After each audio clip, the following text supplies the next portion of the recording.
ဟုတ်ကဲ့မော်စီယာဒူရီ3D channel ကိုကြည့်ရှုနေကြတဲ့ဒူရီ3D ဝါသနာရှင်များအားလုံးမင်္ဂလာပါခင်ဗျာ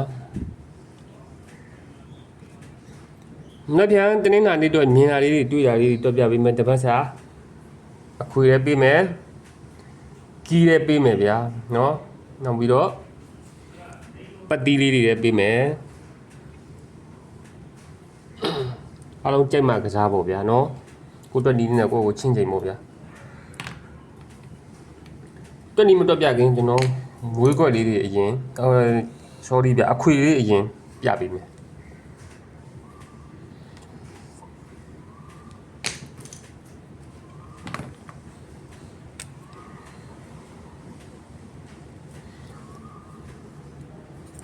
6ခွန်8ကိုအခွေတဲ့နော်အပေါ်မှာလည်းရှိသေးတာပေါ့ဗျာကျွန်တော်ဖြတ်ချတာလို့စာရွက်မဆန်းလို့6ခွန်8ကိုအခွေရတဲ့ဒီမှာထွက်ရမယ်ဒီမှာ6လေးခွန်8လေး6ခွန်လေးထွက်တာပေါ့နော်ဒီအောက်မှာလည်းအတိုင်းပဲနော်ခွန်8ဆိုပြီးထွက်တာပေါ့တစ်ကြိမ်နဲ့ထွက်ခဲ့တာပေါ့ဒီအောက်မှာလည်းနော်ဒီအောက်မှာလည်းအတိုင်းပဲနော်9 8ထွက်တယ်နော်8 8ထွက်တယ်နော်နောက်ကထွက်တာပေါ့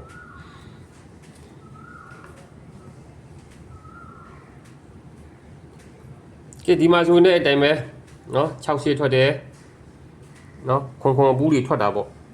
ကဲလာမယ့်အပတ်တော့ကတော့6ခွန်8ကိုအခွေတပတ်စာနော်6ခွန်8ကိုအခွေတပတ်စာပေါ့ဗျာ6ခွန်8ကိုအခွေတပတ်စာနော်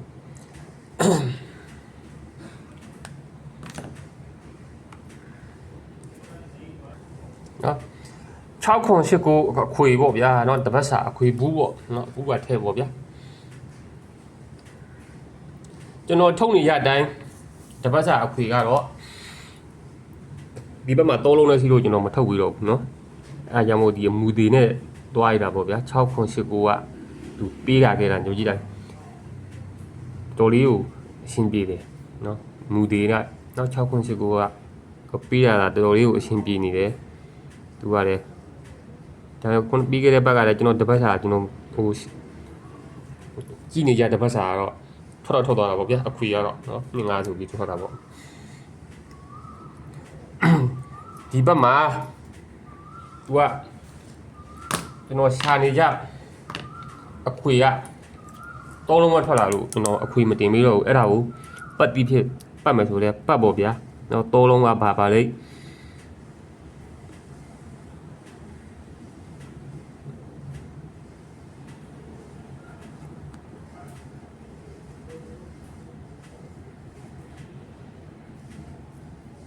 နော်ခွန်တုံည3ပေါ့နော်အဲ့ခွန်တုံည3ကတောလုံးနဲ့သူထွက်လာလို့ကျွန်တော်အခွေမပေးတာနော်ပြီးအရင်ဘက်ကဆိုရဲအဲ့တိုင်း3လုံးနဲ့ထွက်လာလို့အဲ့ဒီမှာသူ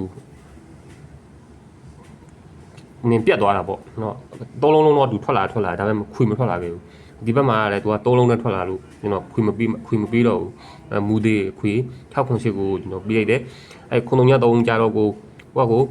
ခွန်ကြရင်ခွန်ပတ်ပေါ့ဗျာ3ရက်ကြိုက်3ရက်ပတ်3ကြိုက်3ပတ်ပေါ့ဒါမပြောက်သီးပေါ့နော်ခွန်3ရက်3ကမပြောက်သီး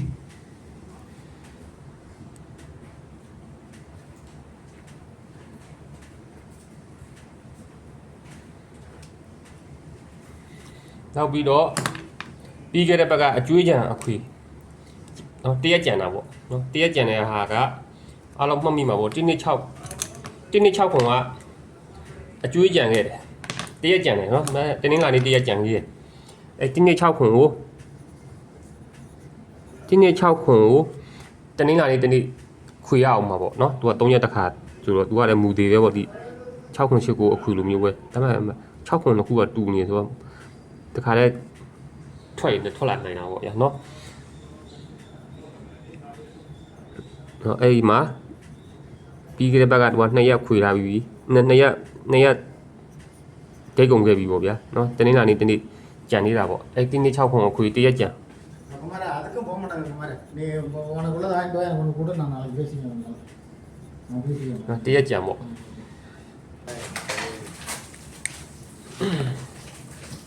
ကဲကျွန်တော်တွက်နီးတွက်ပြမယ်ဗျာတွက်နီးရတယ်လွဲနေတယ်ဗျာကြိုက်မှတော့ကစားဖို့ဗျာနော် တွက်နီးကဘယ်လိုလာတယ်လဲဆိုရင်ကျွန်တော်တို့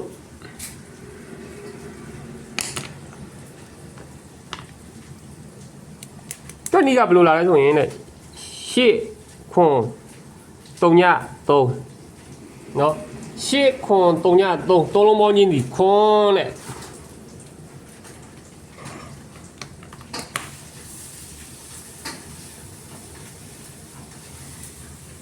သုံးလုံးပေါင်းချင်းဒီခွန်ပြီးတော့ရှေ့သုံးလုံးပေါင်းချင်းဒီရှေ့ sorry နော်ရှေ့ပြီးတော့ကိုပြီးတော့3ညပေါ့ဗျာ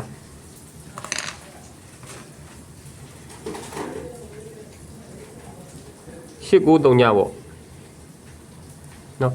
ရှေ့ခွန်3ည3သုံးလုံးပေါင်းချင်းဒီရှေ့ခွန်3 1ရှေ့သုံးလုံးပေါင်းတော့9နော်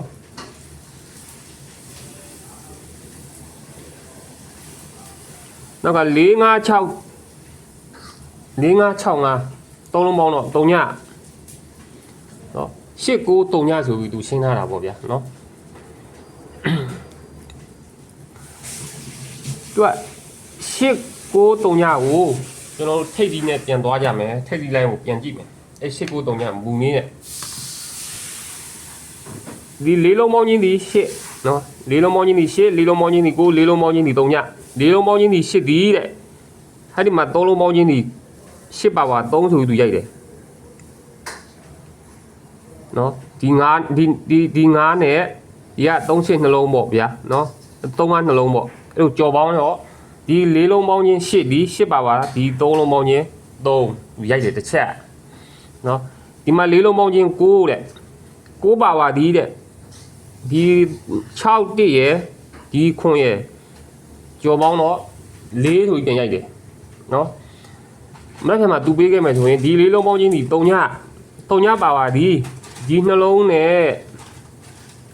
ဒီက3နဲ့ဒီလို3လုံးပေါင်း4ပေါင်းရင်5ဖြစ်ရမယ်တဲ့5ဖြစ်ရမယ်ဆိုတော့ဘာဖြစ်သွားမလဲ2ထိပ်နော်2ထိပ်ဟုတ်ပြီ2ထိပ်တစ်ချက်ရပြီအဲ့ဒီမှာ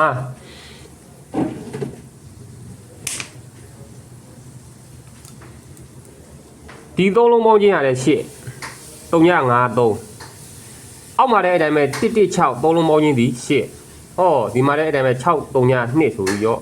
3လုံးပေါင်းချင်းဒီ8ဆိုပြီးတော့2ထိပ်ပဲနော်8တစ်ချက်8နှစ်ချက်8 3ချက်ရိုက်မယ်ဆိုရင်လည်း2ထိပ်ပဲဒါမှမဟုတ်နောက်တစ်ချက်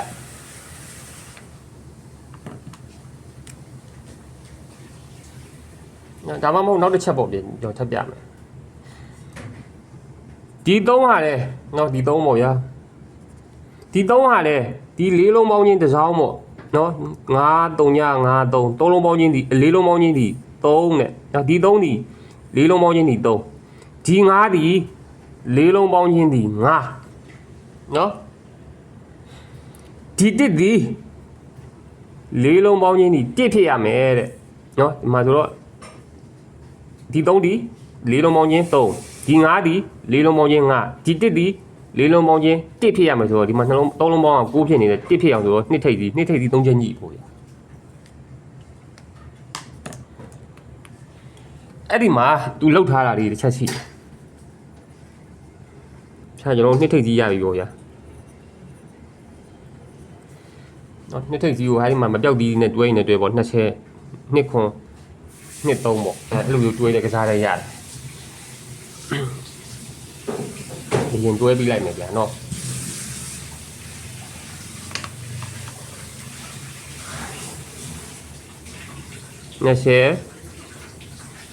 2ခွန်2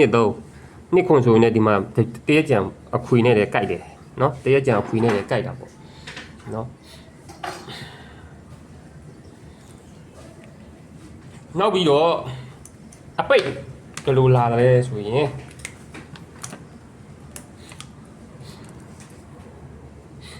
နှစ်ထိပ်စီရပြီနော်အပိတ်ကဘယ်လိုလာလဲဆိုရင်သူဒီလိုမျိုးလာမှာလားပေါ့ဗျာ3လုံးပေါင်းချင်းဒီ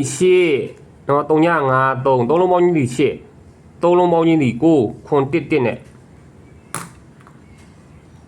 3လုံးပေါင်းချင်းဒီ8 3လုံးပေါင်းချင်းဒီ9 3လုံးပေါင်းချင်းဒီ8 3လုံးပေါင်းချင်းဒီ9ဒီမှာလဲ3လုံးပေါင်းချင်းဒီ8 3လုံးပေါင်းချင်းဒီ9ဆိုပြီးသူလာမယ်ဆိုရင်8နဲ့4နှလုံးပေါင်းချင်းဒီ2 9ဖြစ်အောင်ဆိုတော့2ခွန်တကောကကောင်းမှပြန်တယ်နော်ဒါမှမဟုတ်3လုံးပေါင်းချင်းဒီခွန်3လုံးပေါင်းချင်းဒီခွန်3လုံးပေါင်းချင်းဒီခွန်ဆိုပြီးလာမယ်ဆိုရင်လည်းဒီမှာနှလုံးပေါင်းက4ဖြစ်နေလို့ဆိုတော့ရောက်3ပိတ်နဲ့2 3တကောကနော်အဲ့တော့ကတော့တော်တော်လှနေတာပေါ့ဗျာဒါမှမဟုတ်သူဒီလိုလာမလားနော်9 2 3 3လုံးပေါင်းချင်းဒီ3ည3ည163 3လုံးပေါင်းချင်းဒီ3ည3ညတစ်ချက်3ညနှစ်ချက်3ည3ချက်ဆိုပြီးလာမယ်ဆိုရင်သူက2မလာဘဲနဲ့2နှစ်ခက်4ဆိုပြီးတော့လာဝိုင်းနေအကုန်ဒုက္ခရောက်ကုန်တယ်နော်4ထိပ်ကြီးထပ်ပေးရမယ်နော်သူကလုတ်တတ်တယ်3မင်ကူလို့ပါလို့ဆိုရင်နော်ကြိုးကြောင်နေလုတ်တတ်တယ်နော်4ထိပ်ကြီးနော်3လုံးပေါင်းချင်းဒီ3ည3လုံးပေါင်းချင်းဒီ3ည3လုံးပေါင်းချင်းဒီ3ည3ညတစ်ချက်3ညနှစ်ချက်3ည3ချက်ဆိုပြီးလာမှာလားနော်အမျိုးပေါ့3ညလာတယ်3ညလာတယ်3လုံးပေါင်း9 3ညလာတယ်3လုံးပေါင်း9 3ညလာတယ်3လုံးပေါင်း9လာမယ်ဆိုရင်လည်း4ခွန်တကောကနော်ဒါမှမဟုတ်4ထိပ်ကြီးနဲ့3ညလာတယ်ခွန်လာတယ်3ညလာတယ်ခွန်လာတယ်3ညလာတယ်ခွန်လာမလဲဆိုရင်လည်း4 3တကောကသူနက်ခတ်ပုံစံလေးပေါ့ဗျာ3လုံးပေါင်းချင်း3ည3ညနက်ခတ်3လုံးပေါင်းခွန်3လုံးပေါင်းချင်း3ည3ညနက်ခတ်3လုံးပေါင်းခွန်3လုံးပေါင်းချင်း3ည3ညနက်ခတ်3လုံးပေါင်းခွန်ဆိုပြီးလာဝိုင်းနေလာသွားနိုင်တာပေါ့နော်အဲဒါကြောင့်မို့အဲ့ဒီ9ခွက်ကျွန်တော်ပေးတာပေါ့ဗျာနော်ညခွန်ကတော့ main ပေးလိုက်မယ်ဗျာနော်အခွေနဲ့လည်းကြိုက်နေလို့တရက်စာအခွေနဲ့လည်းကြိုက်လို့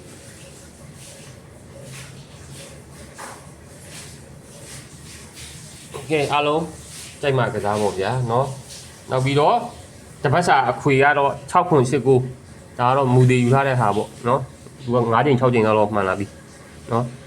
ကျွန်တော်မပြောက်ဒီကတော့ဒါခွန်3ည3ပေါ့เนาะဒါ၄လုံးမဖြစ်လို့ကျွန်တော်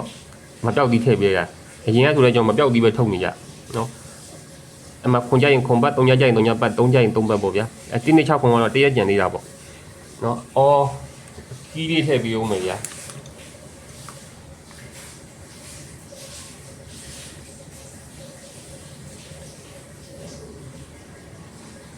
ကြီးက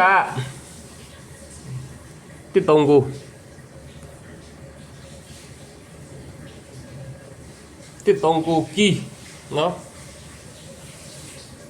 အမှ4 3လို့ပါလို့လေကြီးနေတော့ညှိတာပေါ့ဗျာနော်